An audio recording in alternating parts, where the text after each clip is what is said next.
اعوذ باللہ من الشیطان الرجیم بسم اللہ الرحمن الرحیم۔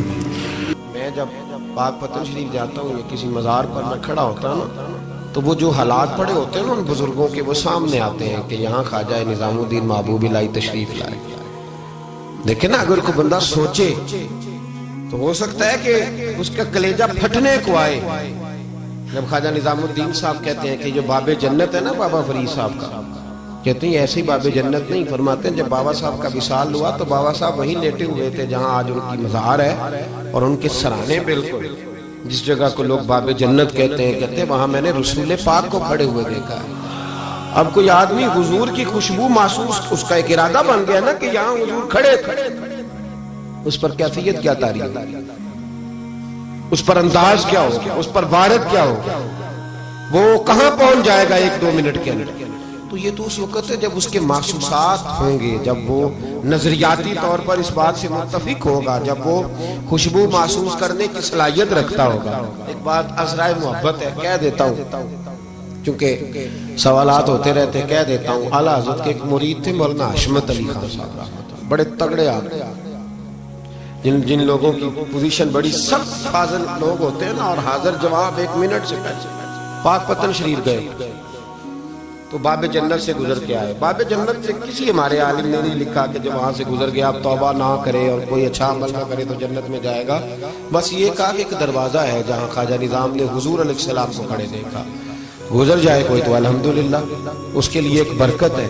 لیکن کسی شخص نے یہ نہیں کہا کہ اب وہاں سے نکل کے آ جائے اور معاذ اللہ جھوٹ بولے، جو مرضی کرے اور کہ میں جنتی ہو گیا، یہ معنی کسی بندے نے بھی بیان نہیں کیا۔ ہاں، وہاں سے گزر کے آئے، سچی توبہ کرے، بعد میں اپنے اعمال پہ محنت کرے، اللہ اسے برکت عطا کرے گا۔ فرماتے میں پاک پتن شریف سے ہو کے آیا، رش بڑا تھا، اس کے ایام تھے، تو باب جنت سے گزر کے آیا تو میں بس کی چھت پہ بیٹھ گیا۔ کچھ اور لوگ بھی تھے تو ان میں سے کچھ ایسے صاحبان بھی تھے جن کو بیماری ہوتی ہے چھیڑ کے رکھنے کی، کوئی نہ کوئی بات کیے رہتے، یہ ہو گیا تو وہ ہو گیا، کہتے ہیں انہوں نے بات چھیڑ دی، مولانا کہاں سے آ رہے؟ میں نے کہا پاک پتن شریف۔ تو کہنے لگے کہ آپ وہ بہشتی دروازہ جس کو کہتے ہیں باب جنت، وہاں سے بھی گزرے ہیں؟ کہنے لگے الحمدللہ، لائن تو بڑی لمبی تھی پر موقع مل ہی گیا ہے، گزر گیا ہوں وہاں سے۔ تو کہتے ہیں مجھے سونگنے لگ گیا۔ کہنے لگے پھر تو آپ جنتی ہو گئے ہوں گے، پر آپ کے پاس سے جنت کی خوشبو نہیں آ رہی۔ تنزیہ انہوں نے کہا، تنزیہ۔ تو کہتے ہیں انہوں نے طنز کیا تو مجھے بھی حق حاصل تھا، جواب در جواب کی تو اجازت ہونی چاہیے نا۔ میں نے کہا مولانا کیوں، آپ کیوں سونگ رہے ہیں؟ کہنے لگے میں نے حدیث پاک میں پڑھا ہے کہ جنتی 500 سال بھی دور ہوگا تو اس کے پاس سے خوشبو آئے گی، یعنی 500 سال لگیں گے ابھی اس تک، تو پھر بھی جنت کی خوشبو آئے گی، تو آپ سے تو کوئی نہیں آ رہی۔ کہتے میں نے ان سے کہا آپ نے ایک حدیث پڑھی ہے، اگلی بھی پڑھ لینی تھی، حضور نے فرمایا جہنمی کو جنت کی خوشبو کوئی نہیں آئے گی۔ یہ نہیں پڑھی ہے آپ نے حدیث، یہ نہیں نظر سے گزری؟ تو کہتے ہیں اب وہ مولانا مجھ سے معذرت کرنے لگے، کہنے لگے یار آپ تو ناراض ہی ہو گئے۔ تو میں نے کہا بھی آپ نے کیوں چھیڑی بات؟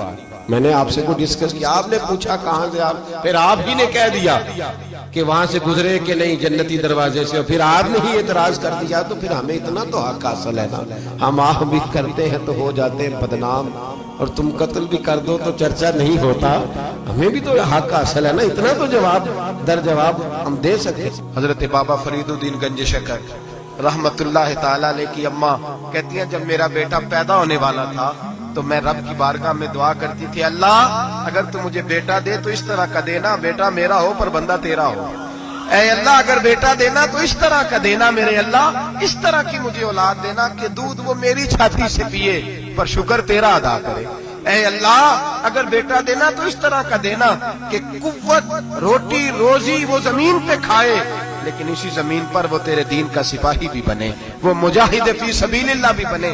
حضرت بابا صاحب کہتے ہیں مجھے شکر پسند تھی، اماں بڑے جتن کرتی ہے بیٹے کے لیے، بڑا کچھ کرتی ہے، اور بیٹے روٹی ٹائم پہ کھانا فلاں کا، کہتے ہیں مجھے شکر پسند تھی۔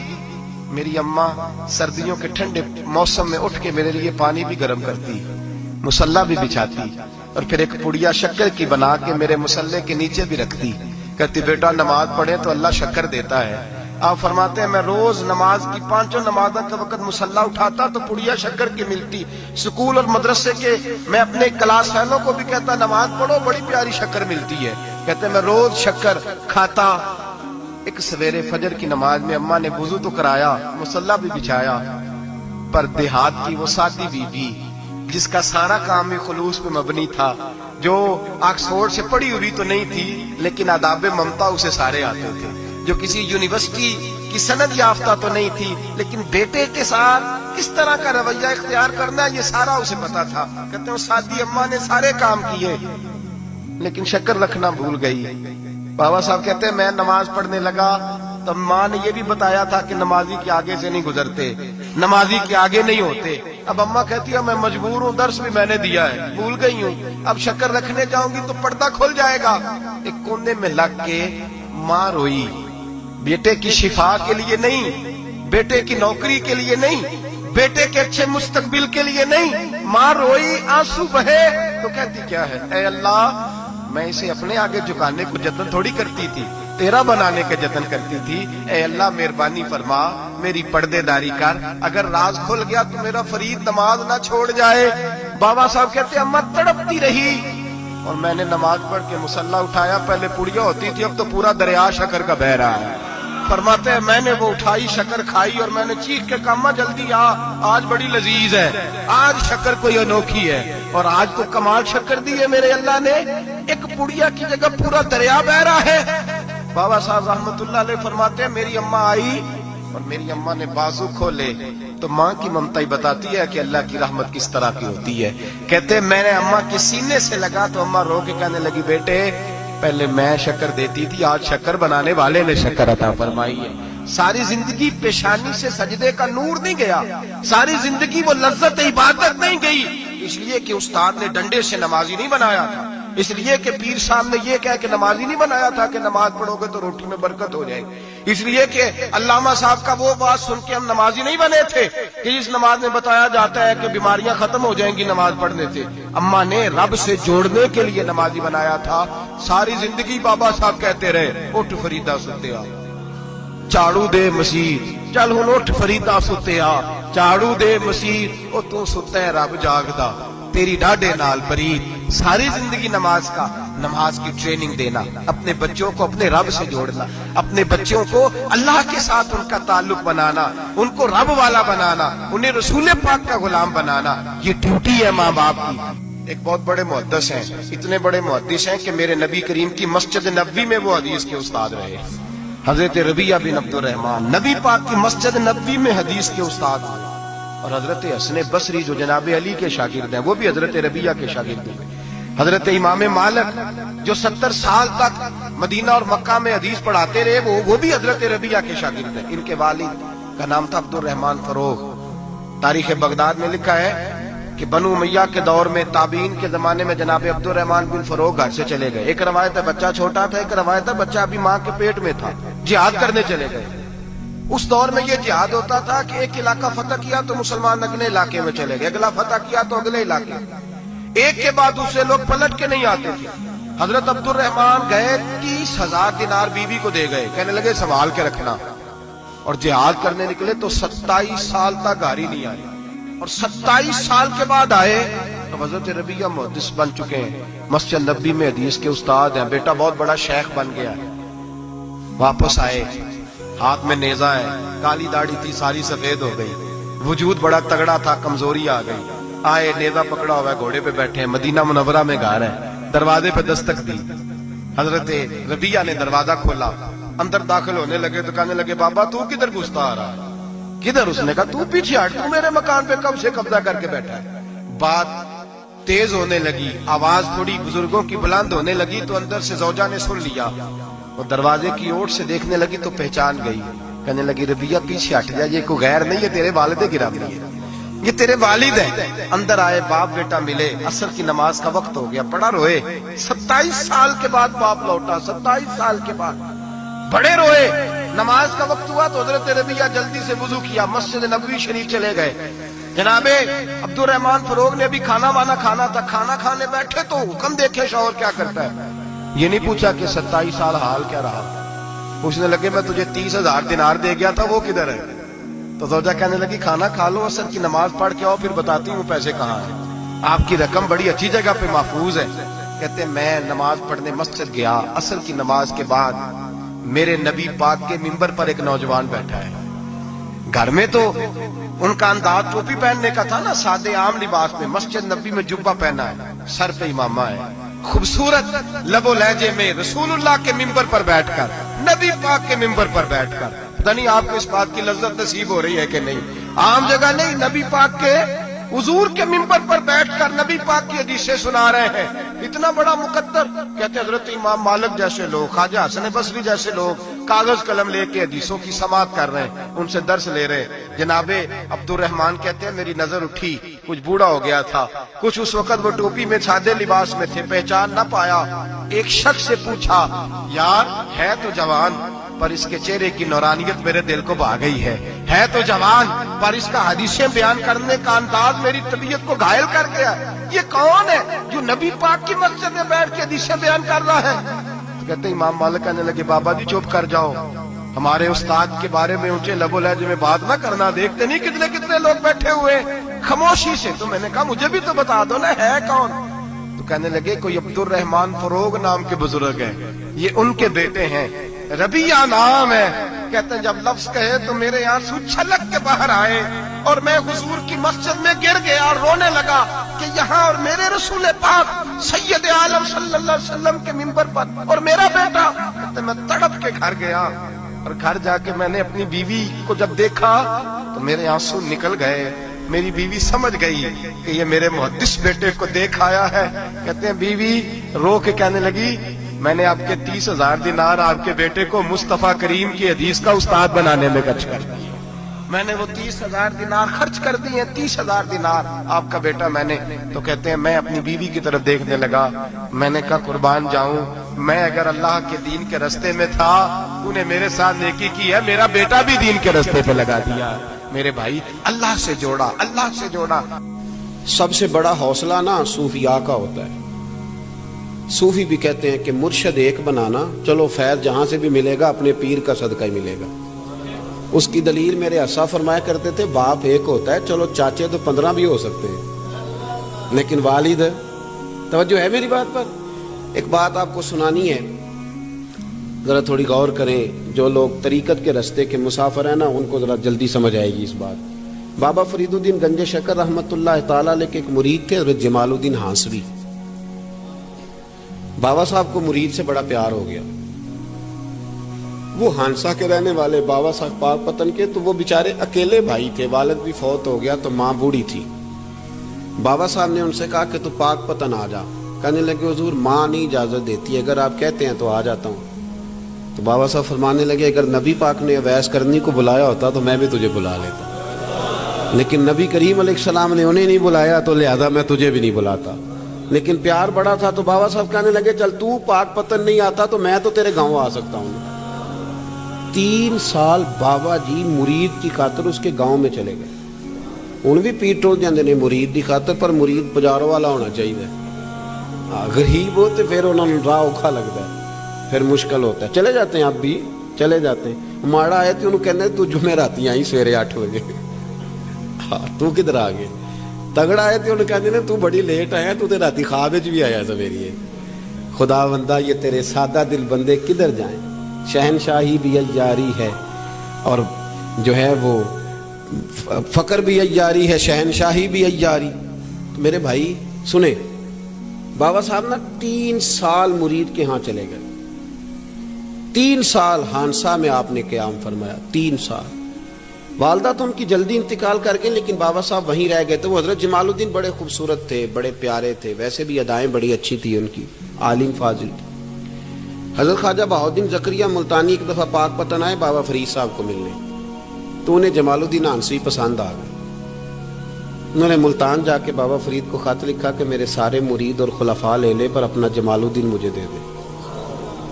تو بابا صاحب نے جواب میں ایک کی جملہ کا اور بڑا شاندار کہا. کہنے لگے بہاؤالدین حد کرتے ہو، کبھی کسی نے اپنا جمال بھی کسی کو دیا ہے؟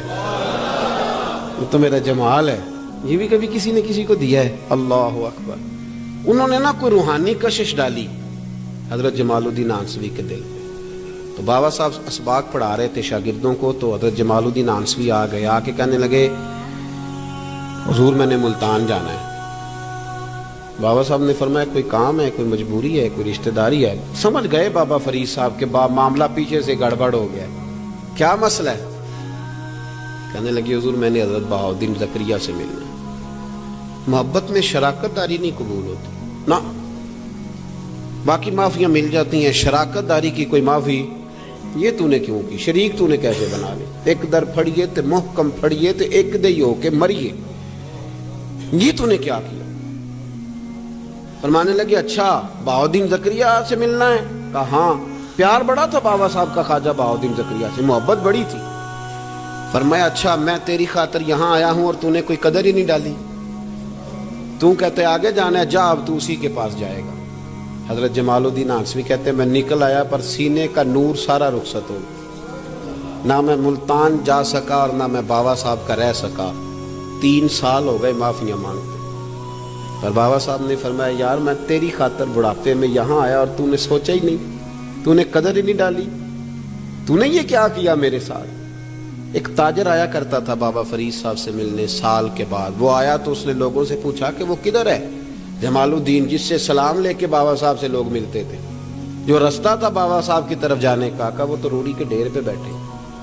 وہ ملنے گئے اور جب جا کے ملے نا حضرت جمال الدین سے تو وہ رو پڑے. کہا کیا ہوا؟ کہنے لگے بس ہوا یہ کہ میں اس کی قدر نہیں ڈال سکا, جو قدر مجھے کرنی چاہیے تھی نا یار کی, میں وہ قدر کر سکا, میں قدر نہیں کر سکا, یہ مجھے سزا ملی. کہا ان سے کہنا معاف کر دے. وہ تاجر بڑا پیارا تھا, بابا صاحب رات کو پیر دبا رہا تھا وہ تاجر بابا صاحب کے. اس کا خیال تھا لوگ سارے جائیں گے تو بات کروں گا. پیر دباتے دباتے ساری دنیا چلی گئی, وہ بیٹھا رہا. بابا صاحب بولے, فرمانے لگے جاتا کیوں نہیں, جمال الدین کی بات کرنی ہے, جمال الدین کا ذکر کرنا ہے, چل کر. میں کہا حضور اب دیکھا نہیں جاتا, مہربانی فرمائیں.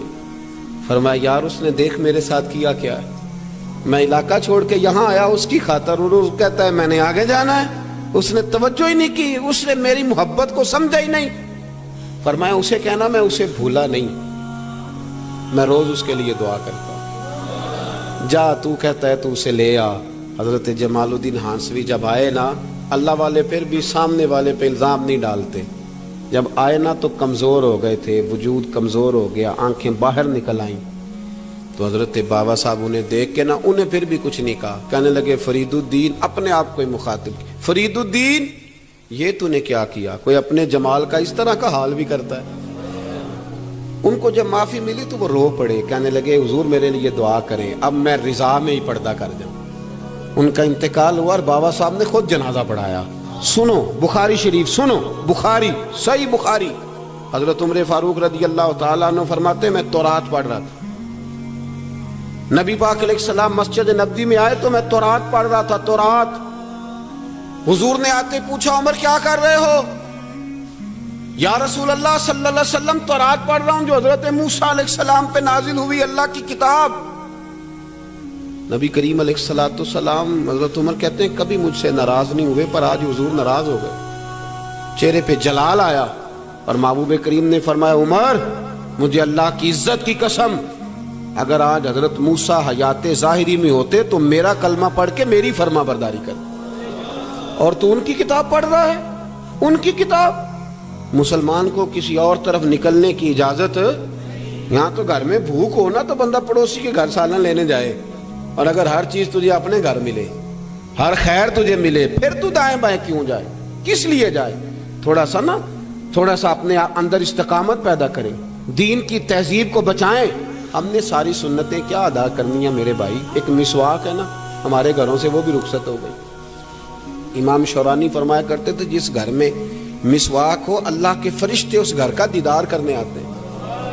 اس کی جگہ بھی ٹوتھ پیسٹ آ گیا, ذرا انگریزی کا لفظ ہے نا تو اچھا لگتا ہے, ذرا لوگوں کو پتہ چلتا ہے VIP ہو گئے سارے. خدا کا خوف کریں, اپنے دین کے ساتھ اپنے آپ کو وابستہ کریں.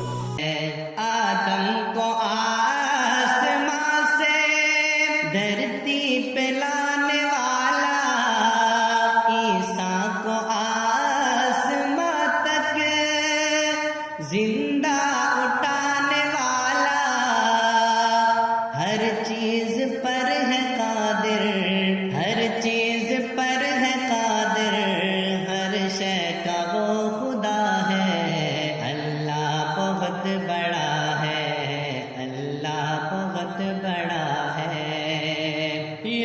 اس نبی